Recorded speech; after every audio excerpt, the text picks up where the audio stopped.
What's up, everybody? My name is Jason Turley, and today I have a new series for you all, pythonchallenge.com. It's a rather ominous looking website that promises 33 levels of Python challenge fun.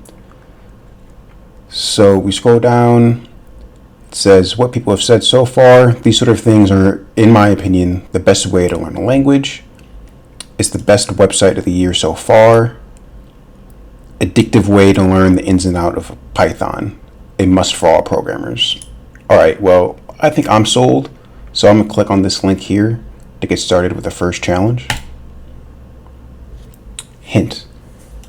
Try to change the URL address. So we get an old looking monitor and the number 238.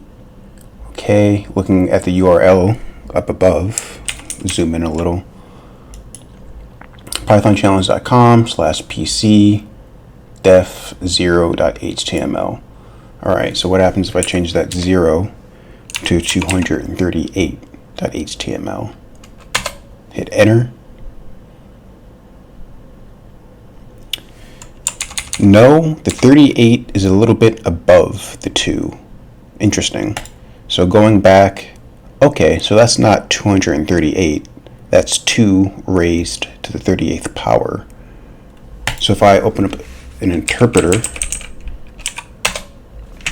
and type in 2 and then 2 stars for raised to the 38th power, I get this giant number. So copy that and paste it in here. Replace the 0 with that. And it looks like we solved it. We just immediately load the next level. Alright, this was cool. This was fun. I think this would be a neat little series. There's 33 challenges, so expect 33 new videos from me in the future. Alright guys, take it easy. See you in the next video.